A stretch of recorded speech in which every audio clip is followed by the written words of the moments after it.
യുവനടിയെ ബലാത്സംഗം ചെയ്ത കേസിൽ നടൻ സിദ്ദിഖ് കുറ്റക്കാരനെന്ന പോലീസ്. സിനിമയിൽ അവസരം നൽകാമെന്ന് വാഗ്ദാനം നൽകിയ യുവതിയെ ഹോട്ടലിലേക്ക് വിളിച്ചു വരുത്തിയത് ദുരുദ്ദേശത്തോടെയാണ് കുറ്റപത്രത്തിൽ പറയുന്നു. ഹേമ കമ്മിറ്റി റിപ്പോർട്ട് പുറത്തു വന്നതിന് മുൻപ് തന്നെ നടി പീഡനവിവരം വെളിപ്പെടുത്തിയതായും കുറ്റപത്രത്തിൽ വ്യക്തമാക്കുന്നുണ്ട്. വിവരങ്ങളുമായി തിരുവനന്തപുരത്ത് നിന്നും പ്രശാന്ത് ശങ്കരമംഗലത്ത് ചേരുന്നുണ്ട്. പ്രശാന്ത്, യുവനടിയെ ബലാത്സംഗം ചെയ്ത കേസിൽ നടൻ സിദ്ദിഖ് കുറ്റക്കാരനെന്ന് പോലീസ് പറയുന്നുണ്ട്.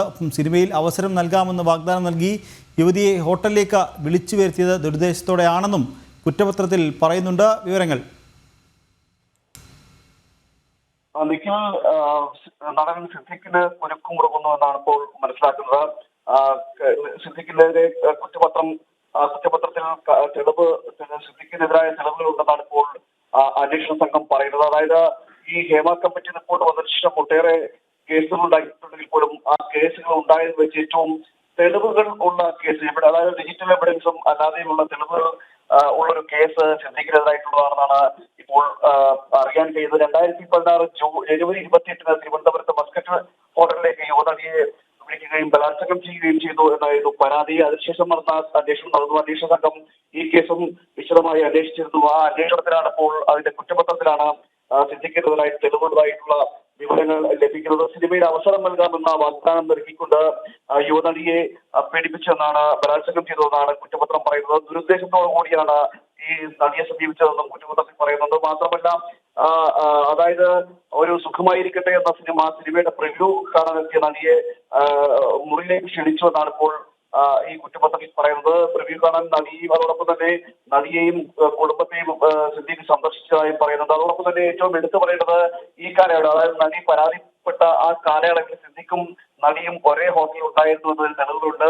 അതോടൊപ്പം തന്നെ സിദ്ദിഖ് നേരത്തെ അറിയിച്ചത് അത് തെറ്റായ ഒരു പരാതിയാണ് എന്നാണ് സിദ്ദിഖ് അറിയിച്ചത്.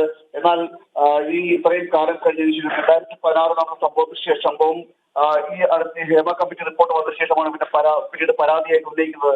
അപ്പോഴും അതിൽ തെളിവുകളില്ല, കെട്ടിച്ചമച്ചാണെന്നൊക്കെ ആരോപണങ്ങൾ ഉണ്ടായിരുന്നു.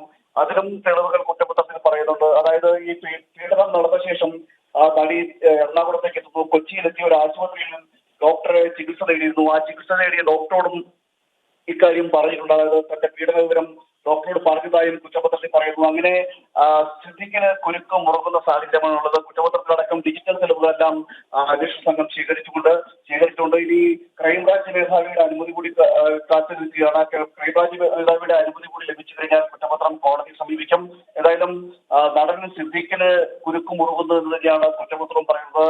ഹേമ കമ്മിറ്റി റിപ്പോർട്ട് വന്നതിന് ശേഷം ഒരുപാട് ചർച്ചകൾ ഉണ്ടായിട്ടുണ്ട്. ഒട്ടനവധി പരാതികൾ പല ഭാഗത്തുനിന്നും നടിമാർ ഇത്തരത്തിൽ പരാതിയുമായി രംഗത്ത് വന്നിരുന്നു. ആ പരാതികളിൽ ഇപ്പോൾ എടുത്തു പറയേണ്ടതും അതിൽ കാര്യമായ തെളിവുകൾ, ഡിജിറ്റൽ തെളിവുകളായാലും ശരി, മറ്റു തെളിവുകളുടെ എല്ലാം അടിസ്ഥാനത്തിൽ കുറ്റപത്രം സമർപ്പിക്കുന്ന ആദ്യത്തെ കേസ് എന്ന നിലയിലേക്കും സിദ്ദിഖിന്റെ ഈ കേസ് മാറുകയാണ്. ശരി പ്രശാന്ത്, എന്തായാലും യുവനടിയെ ബലാത്സംഗം ചെയ്ത കേസിൽ നടൻ സിദ്ദിഖ് കുറ്റക്കാരൻ എന്ന് പോലീസ് പറയുന്നുണ്ട്. സിനിമയിൽ അവസരം നൽകാമെന്ന് വാഗ്ദാനം നൽകി യുവതിയെ ഹോട്ടലിലേക്ക് വിളിച്ചു വരുത്തിയത് ദുരുദ്ദേശത്തോടെയാണെന്നും കുറ്റപത്രത്തിൽ പറയുന്നുണ്ട്. ഹേമ കമ്മിറ്റി റിപ്പോർട്ട് പുറത്തു വന്നതിന് മുൻപ് തന്നെ നടി പീഡനവിവരം വെളിപ്പെടുത്തിയതായും കുറ്റപത്രത്തിൽ വ്യക്തമാക്കുന്നുണ്ട്. വിവരങ്ങൾ നൽകുകയായിരുന്നു തിരുവനന്തപുരത്ത് നിന്നും പ്രശാന്ത് ശങ്കരമംഗലത്ത്.